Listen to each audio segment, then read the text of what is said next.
Hey guys, okay, we gotta talk. So I discovered something today that threw me. I was on Amazon and I was doing a test to see if it had changed. Once upon a time, if a book was in Kindle Unlimited and then was either pulled from publication or pulled from the Kindle, it's KDP Select, it pulled out of Kindle Unlimited, then it would still stay on your shelf until you returned it. So sometimes I will get royalties for collections that we've done that were disbanded a couple of years ago because they've been sitting on someone's Kindle Unlimited shelf forever. And now they finally read them, so they returned them, or they needed the space and they returned them and didn't bother to read them, except that we get paid, so I'm thinking they read them. But anyway, because of that, I used to tell people, like today, it won't be up tomorrow, but today, April 21st, was the last day for an Evergreen Christmas, and I started to go into my Facebook group and say, hey guys, if you wanted to read this on Kindle Unlimited before it's gone, you need to go do this now. Otherwise, you have to hope that the other authors put theirs in Kindle Unlimited to read them free, right? And so I started to do that, and I was like, I don't think this has changed. But with Amazon making people hyper aware of what has always been the case about their books and things, basically you own the right to read it. If you actually owned the document, then you would be able to loan it to people as often as you want, like a real book, right? But you can't, and that's why, because otherwise one person could buy it and give it to all their friends, and then authors would starve. So this has always been the case, but Amazon had to get really explicit with it when they changed the USB option, and they did it because of piracy. It's a problem. We learned all about Meta and using at least 26 of my books for their AI training without my permission. I'm just saying. So, it was as irritating as it is on the one hand, it was a good thing. There are jeans blowing on my fence. I don't know why she hung her jeans out, but she did. And it's distracting me. I'm weird. We knew this. Anyway, this is a very long story that really has nothing to do with it, but hey, why not? So I will find out tomorrow if that book is still on my Kindle Unlimited shelf, as it always would have been, or if that changed, because it could have. And I'll update you guys when I know, if that changed or not. I could see how it could or couldn't. I don't know. So we're going to find out. But while I was in there, it had the recommended for you books. And I discovered something that's been bothering me all month and a little bit of last month. And I'm starting to get a feel for this. And there go the jeans. Well, they won't be, they're going to, I got to go get them off the ground. Just a moment. But anyway, in that recommended list of books, it had Spitfire murders. And I went, wonder if the audio's out yet. Because I've listened to the first two. This is that Homefront Sleuths thing. And I was like, wonder if that audiobook is done. Because it looks like a Square audio. So I clicked. And yeah, the audio is available. And by the way, the audio is free to those people who have Audible memberships. And I put that sucker in my library so fast it wasn't funny. And almost turned it on. Guys, this is the first time in a couple of weeks, partly due to other things, but mostly due to issues with the whole reading thing, that I have just gone boom, and I realized what it is. I'm really enjoying The Runaway Family. I really am. It's a good book. It's a hard book.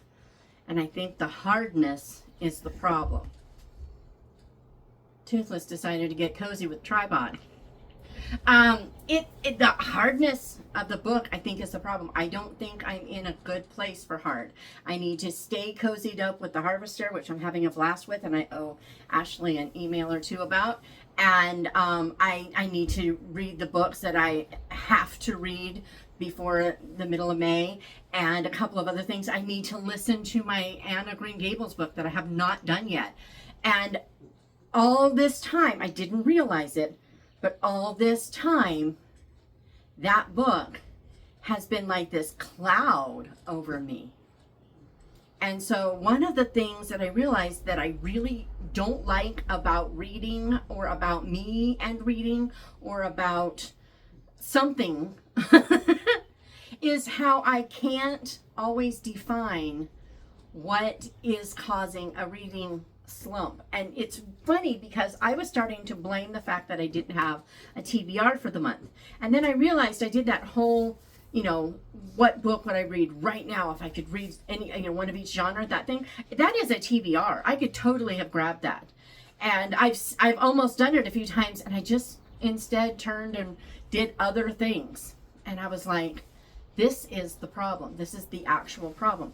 It's this book. And I had no way of knowing it until some other audiobook came along that I was so eager for, and I've been waiting for so long that I think it's been a month.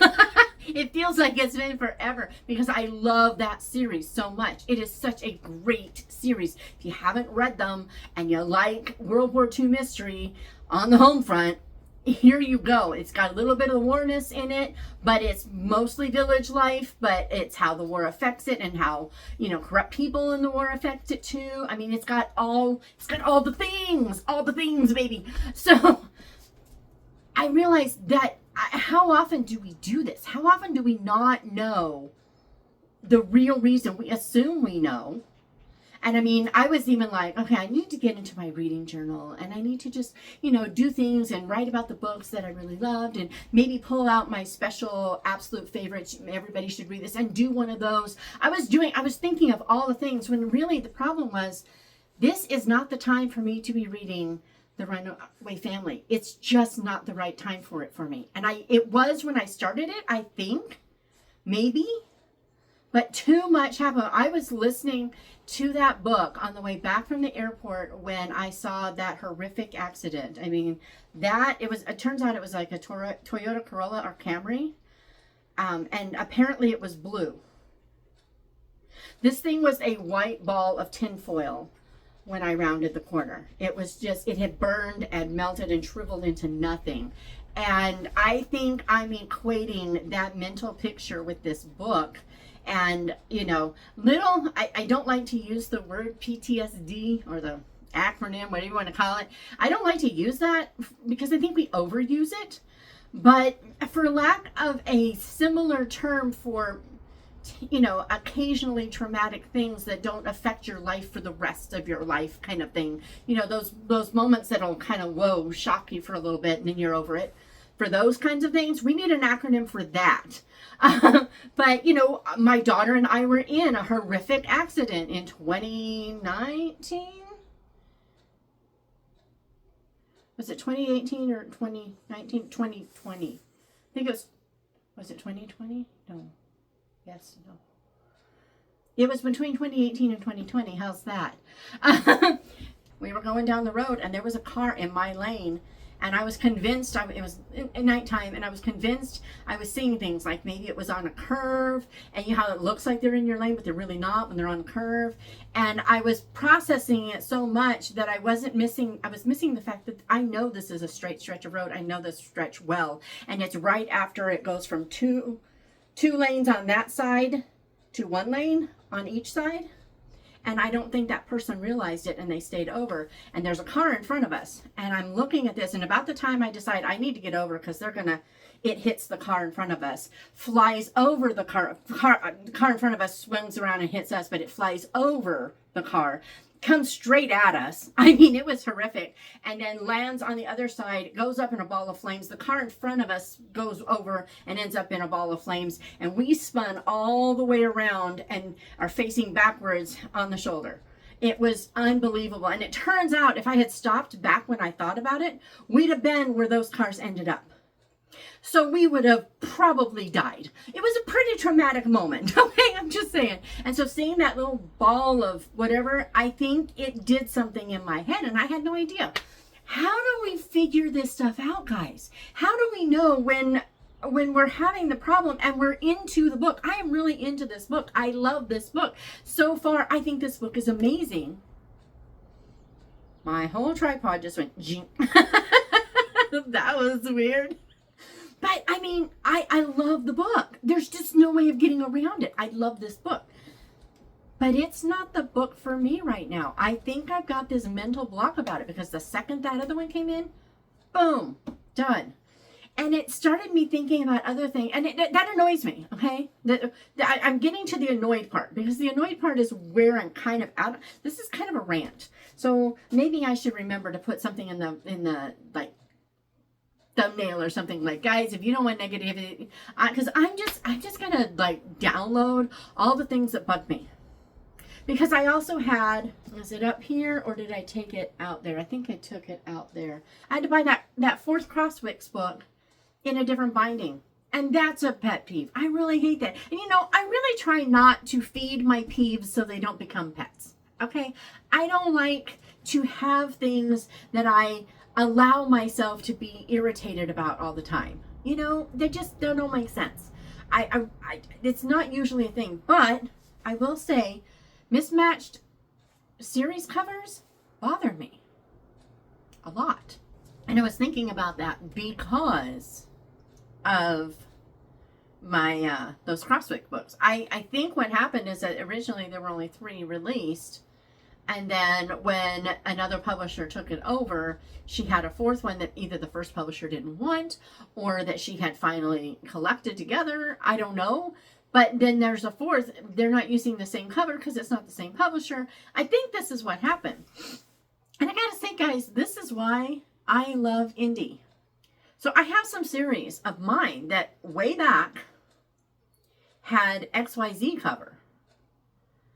Now, I have changed a lot of individual covers to fit whatever is going on in the book market at the moment, because people know what they're going to get if the cover matches what people expect to get from that genre, etc., right? So I have recovered stuff. But on the other hand, I have other books that the series isn't done that I've recovered. And that's annoying for people because they have this series that has started with X, Y, you know, like, I'll try to put pictures up. I have Prairie. This is the old cover. And this is mostly the new cover. I mean, I've got it up, but there's still something missing. You know, I think I might have to put a silhouette of a person or something, you know, we'll see. But this is 6x9. That was standard when I started, and 5.5 by 8.5 became standard, you know, about 5 years into it. And I was a slow adapter because I already have them up. Why am I changing them? Well, there's a reason to change them. It's the expectation. So you change to fit because that tells people that they found what they're looking for. It's a courtesy. But meanwhile, I have 2 books. I have Prairie and Highlands in this, and Seaside is supposed to come out this year, Lord willing, and the creek don't rise. And it's not, the size isn't going to be the same. The cover style isn't going to be the same. And I was like, I can't do this to people who already have this series in their collections. I have people who have had it in their collections for almost 10 years. I can't do that to them. That's not right. So, I mean, these are individual titles. They stand alone. They just happen to be in the same world, but there really aren't much in the way of character crossover even. So, you know. But when this book comes out, it's going to come out in the new covers, obviously. But I'm putting out also an additional separate paperback in the old size and cover style. The cover's already made. I'm putting it there. Why? Because those people shouldn't feel like they have a mismatched set. That's not right. They shouldn't have to have that. But they also shouldn't feel like they have to buy a new 2 books that they already have so that their set does match. Kind of like I'm at. I feel like I got to buy a whole new Crosswicks journal. And sometimes that's not the author's fault. Sometimes it's not the publisher's fault.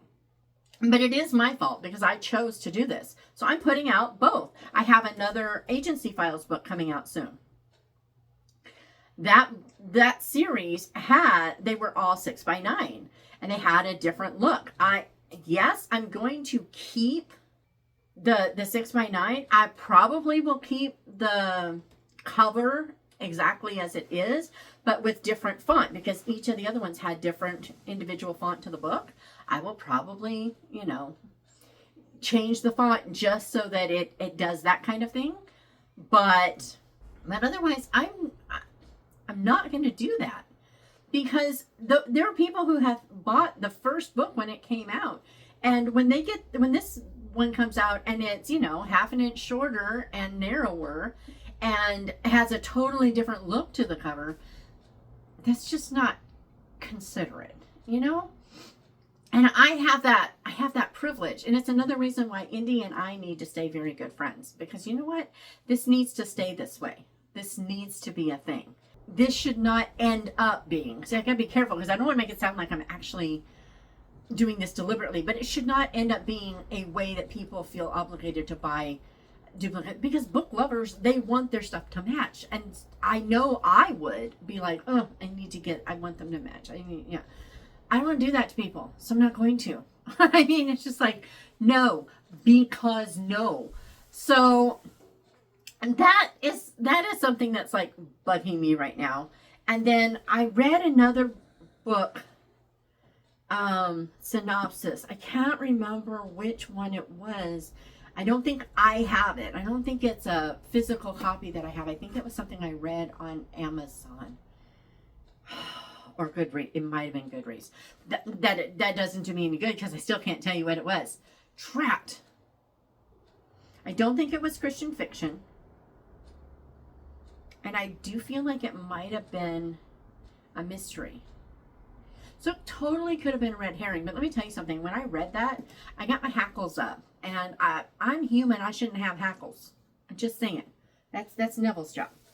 But no, I got my hackles up, because I'm like, seriously, synopses, book descriptions, taglines, they give away the gist of a book, are so annoying. Why do publishers do this? I'm still ticked off at Enclave for Whom the Sun Sings. There is a tagline in there that gives away the whole, secret of the book. The book is written as if you're not supposed to know what this thing is. But if you read that tagline and remembered it, thankfully I didn't, but if you read that tagline and remember it, there is no surprise for you. You know all along. And the book would not be nearly as good if you knew all along. I started figuring it out. Of course you're going to figure it out. But there's a difference between going, I think this is, oh my goodness, wow. There's a difference between that and going, yeah, mm-hmm, yep, that's what it is, all right. It doesn't have that same impact. Seriously, Toothless, it's just a fly. Tell Neville to get the fly, but go away. Just go away. So, seeing another one, when I read that synopsis, I was going, did you just tell me the whole plot right there? Did you mean to?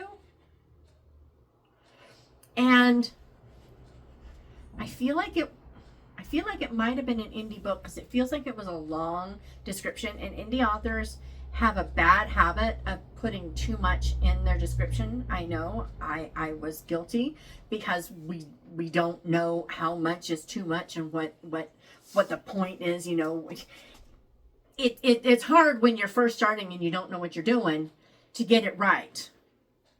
Especially back when I started, we didn't have books that tell you how to write an Amazon description or a back of the book synopsis, or they weren't there. You figure it out over time, and you hope you remember to go back and change them. I still have probably 40 books that need to be changed, because who has time to rewrite all their descriptions? I'm who should make time, because reasons. Because sometimes what you think is the most important thing to share is the least important thing to share, and you're ignoring the most, But giving away spoilers, it was big, and I'm not going to read the book. I did not shelve it and want to read. I didn't write it in my journal. Didn't do anything, because I'm like, nah. So let's see. We have why can't we figure out why we are in a book slump easier? And we have book series covers not matching. And we have book synopses that give away, or taglines that give away plot points, major ones. Those three in particular are big. I'm trying to think if there are anything else. Yeah, there's another one. It's really annoying when you buy a book on pre-order, and you may even get a pre-order discount. I don't know if the Baker Book Group is guilty of this. I don't know if they're one of the ones that do this. I'm pretty sure Thomas Nelson does. But I'm going to use Baker Book as an example because they do have their great pre-order. If you don't know, Bethany House, Revell, and just Baker itself, though, if you buy their books on pre-order, you get them at 40% off and you get free shipping. The day that they go live, they go down to 30% off with free shipping. And eventually, I think free shipping may go away. Don't quote me on that part, though. But you're still going to get a discount all the time, right? If you're buying physical books. So at that point, with the pricing that they have for their Kindles, which I personally think is outrageous, but they want people to buy physical rather than Kindle. That they want that, and I'm convinced that's why they do this. Here and people are. I got to give them a little credit. I will back up a little bit. Got to give them a little bit of credit, because people think, well, it doesn't cost them anything to produce that book. Hogwash. It costs the printing of a physical book for companies like that have their own presses is not high. The actual printing of the book itself is not high. It's not. But the cost that went into the rest of the book all applies to the Kindle. The cover, the editing, paying the author, all the things. That still applies to the Kindle book. They still have to pay all that for either one. The difference is physical copy costs X amount to print. Digital copy, they lose X amount in sales to the distributor. Barnes & Noble, Kobo, Amazon, etc. Okay? I'm just putting that out there. But what bothers me is when I pay, so if I'm going to pay, basically $11 shipped to my door for XYZ. I think it's $11.16 for most of theirs, although I think they've gone up $1. Neville just decided to get a fly, so there goes the thing again. But get that fly, Neville. You get him, you get that fly. You show him who's boss. He's like, now my paw hurts. I think he hurt his paw yesterday on his hike. He won't let us near it, but that's not unusual. So, it's not bleeding, and he's not gnawing at it all the time. So I'm thinking it's more of a strain. I don't know, but for whatever it's worth, those books, I pay $11.16 for a paperback, and it shows up at my door. And here's a hack. If there is a book that doesn't have free shipping, that is from the Baker Group, this is important. It has to be from the Baker Group. So it would probably at that point be 30% off, but maybe it's a few years old, so it doesn't have the free shipping anymore. If you order it at the same time you order a pre-order with free shipping, you will get that book shipped free. As of today, it still works. I don't know how long they're going to keep that going, but it's been going for 2-3 years now, and I hope they don't get rid of it, because, man, I buy a lot more books because of it. It benefits them in the long run, huh? Volume. Shoot! So, that was not I want to pet you. Apparently I want to pet him. But what has been happening, and I think it started during COVID as a way to help people during a difficult time. If I recall correctly, I didn't see this much before that, but I saw it during the COVID thing, and now I've seen it continue. And it's that sale mentality thing that has killed stores like Macy's. I'm just gonna put that out there. They have that pre-order sale, And between 6 weeks and 6 months after, that's okay, as it goes, the cars decide to pick up. I can't win. Anywho, 6 weeks, 6 months, somewhere in there, they will drop that thing to $1.99 now. That's a personal pet peeve. I don't mind it as much for limited collections or books that had a pre-order price of that or slightly less, anywhere between $99 and $1.99. I don't care if they drop it later for something like that. But if there was a pre-order price of $4.99, I'm going to switch over to indie here for a second. So, you know, a lot of indie books will be $5.99 and they'll have a pre-order price of $4.99. And if I pay $4.99 and then 2 months into this book's life, it goes on sale for $99. And it's funny because I'm a total hypocrite, okay? But there's the part of me that thinks like a reader, and the part of me that thinks like a reader is like, I won't pre-order anymore. Why shouldn't I just wait for the first sale? It'll just be a couple of months in. It's worth it. If I know I'm going to have to wait, 9 months to a year minimum, I don't want to wait. But if it's only going to be a couple months, I'm probably not going to get to it before then anyway, so why wouldn't I, right? As an author, that part of me that thinks like a reader is also going, yeah, but you got to feed authors. If we don't feed the authors, they're not going to keep writing. They're going to have to get a day job. A lot of them will have to get a day job and they'll stop writing. It has happened. Good authors have stopped writing because they can't afford it. Because it's expensive to be an author. It's really, people think that it's about, making the money. I make money mostly because I have a huge backlist that supports the writing so that the new books can come out and eventually make their money back. When I started off, I was making massive amounts of money that wasn't proportional to the work I was putting into it. It just wasn't. But now I have to work hard. I have to write the books, and I have to edit the books, and I have to cover the books, and I have to proofread the books, and it all costs money. I have to promote the books, and promoting the books isn't cheap either. And it all costs a lot of money. So if I don't get enough sales to cover it, sales as in book purchases, then I'm in trouble. And these authors will do this sometimes, and in some ways, I'm thinking the publishers.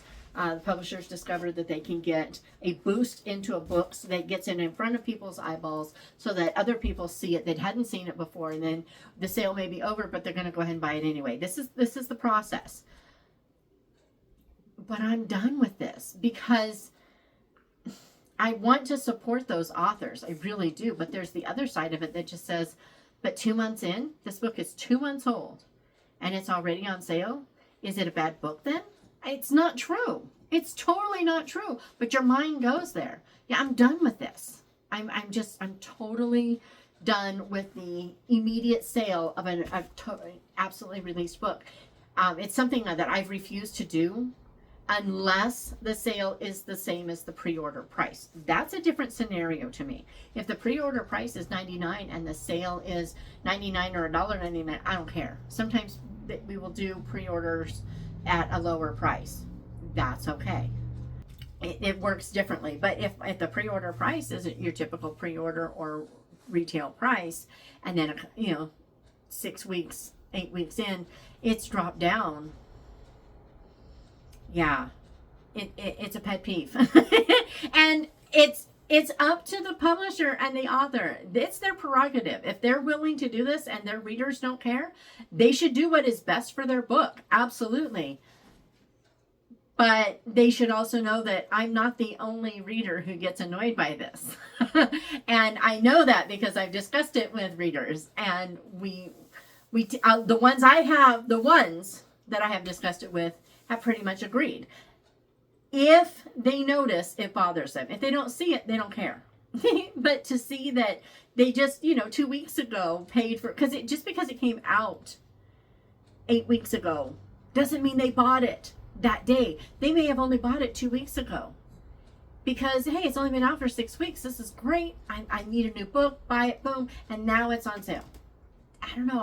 I don't like I feel like it's taking advantage of the people who were loyal enough to pre-order the book before it even came out. They put their dollars on the line in support of you and your book, and now you've just said, yeah, thanks a lot. I'm gonna go court the people who weren't that loyal. And I most people aren't buying that way, but it's what my brain does. Okay, I'm just saying, and it just doesn't sit well with me. I felt like there was another one. Yeah. So, total hypocrite here. I'm not lying. I know that I'm a total hypocrite here, but it's authors who start series and don't finish. Not that they will never finish, although some won't, but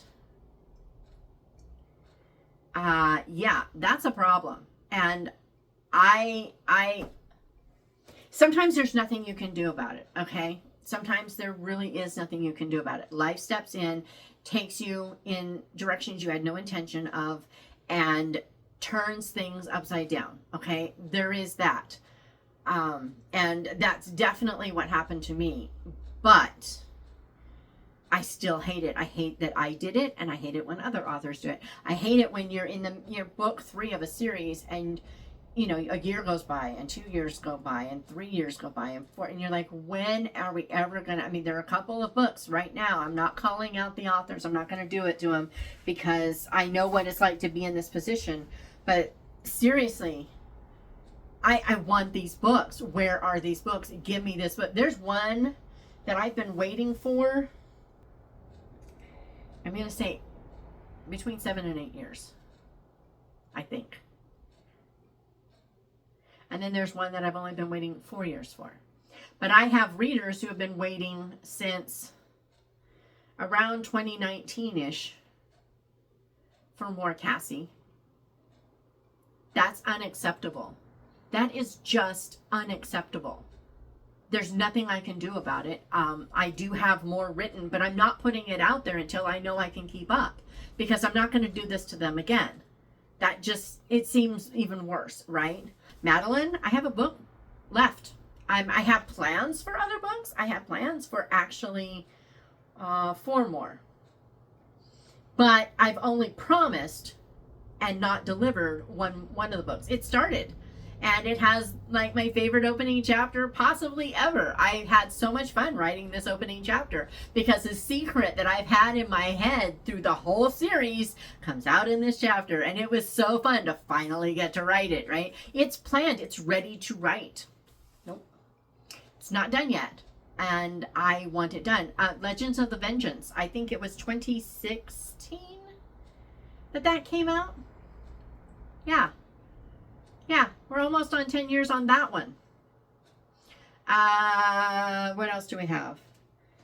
We're doing Agency Files. So Agency Files, the next book after #Rogue is half done, over half done, and it's going to be out soon. So, but that one waited a long time.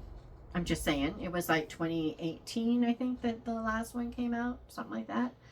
And then like The Journey of Dreams, Prairie, Highlands, and now Seaside. Seaside has been over half written for years. It's almost 10 years. Maybe more, because I actually wrote most of it before I wrote Highlands. Yeah, guess what? It's supposed to be out this year. But it might be the end of the series, because I might just have to say, okay, we're done. Any other series that hasn't gotten any attention? There's a blog series that will become a book that hasn't gotten any attention. The Book Club Capers. I had to stop.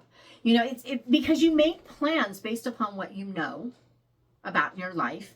Because if you make no plans, then it's a mess, right? So you make plans based upon what you know about your life. And then your life turns upside down and you have to go spend 6 weeks in Missouri, and then weeks and weeks and weeks at the hospital with your mom. And then at the same time, your family life changes and your mom moves in, your daughter moves out of town, and then, oh, the whole world shuts down. And on top of it, you had brought in some new projects that became more on you than you anticipated. And then you enter burnout. Not that this happened to me or anything. You know, things happen and there's nothing you can do about them. But it doesn't change the fact that there are still people who have invested in your series. And where are they? Where are these books? We've invested in this. We want these books. And so it's a pet peeve of mine, and even more so now that I'm guilty of it. I mean, I've learned to really, really hate this because I've done this to people. I know how it feels, and it just bothers me. So yeah. To recap, do I have 5 or more? To recap, reading slumps that we can't figure out, book covers that don't stay the same in a series. Got series issues here. Sales on Kindle books, right after publication. Series that aren't done. I'm missing one. I know there was another one. Maybe that means that one's not, maybe that means that one's not as much of a frustration as, synopses that give away. No, that's like my biggest one. I'm trying to block it out. Okay. Yeah. So, and synopses that give away, spoilers that affect the enjoyment of reading. Yeah. 5 things that really annoy me, and I'm guilty of 2. I have the one I've always had a plan, the cover thing, always have had a plan to fix so that it doesn't affect my readers. But it always affects me when I buy a book, right? But the series, yeah, it has become an even more I dislike because of my own failing here. But yeah, so the books are coming. I'm going to make it happen. Either that or I'll die. And if I die, well, I'm sorry. But I did my best. I probably killed myself trying to do it. But, unless something tragic like that happens, I'm going to finish these series because I started them because I love them. Because I have stories to tell. I mean, I almost did a video today on, tell me if I should I do this? Wanted to do a video on why I wrote certain books that I wrote. And I'm like, maybe I should tell the story about why I wrote some of these books. Should I? I don't know. Just throwing that out there. But that's where I was going because I was like, I don't even know what I want to do. And then the thing happened with that book. And I went, Now I understand why I haven't been reading. I am so eager to read tonight because that book is set aside. I will finish it because it's a good book. Now's not the time. And now maybe I'll get a bunch of reading done this week because I've done almost none this month. And this month was catch-up month, and I was excited about that. I wasn't like, oh yeah, I gotta catch up because No, I was like, yes, I'm not going to do new stuff because I want to read those things, and then didn't do it. And this is why. I don't know. Do you have a pet peeve or a peeve that you try not to make a pet of? About books that maybe we need to think about? Especially as an author, I want to know. I want to know. If it's something I can avoid, I will. If it's something I can't avoid because sometimes that's just what the book needs, well, sorry. Sometimes I don't know if I've mentioned this here. I know I've mentioned it on the podcast, but I get emails a lot of times. It'll say, there's this one sweet girl. She sends me this email. She says, I can tell that you're really wrestling with Calvinism and what is it true? Is it not true? And here's all the scriptures why I think she said it wasn't. And I was like, I'm not wrestling with Calvinism. I'm not a Calvinist, and I'm not Reformed, and I probably never will be. I'm open to being convinced on the one hand, but on the other hand, it's not like I haven't studied it. So, but it's a part of our world, and some of my dearest friends are Reformed, and I want people to understand why people struggle with it or why people are drawn to it, and I want to reflect characters who are like people And so sometimes they're going to believe things I don't, or not believe things that I do.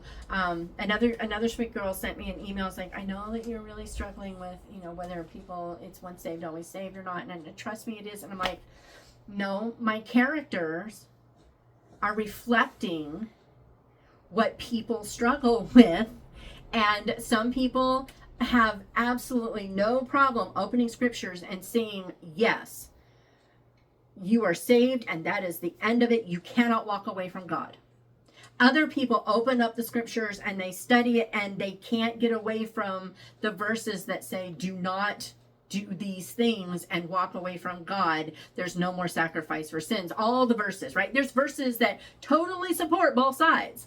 And you have to open up the scriptures and study it and trust that whatever you understand is either right or wrong. As long as you rely on the Lord completely, it doesn't matter. But they assume that because it's in the book that it's what I believe. My characters believe all kinds of stuff that I don't. It's not about me. I'm not on the page. I'm not there to convert people to a thought process. I'm there to show what other people's thought processes are. And so it's kind of funny that way. I don't even know where I was going with that. There was a point to it. So I'll either cut it out or I'll leave it in because reasons. But yeah, lots of books, lots of ideas, and I don't know where I'm going with this. So hey, have a good day. And yeah, should I do that video about why I wrote what book and why and I don't know. But I will see you on Friday with something. Have a good week.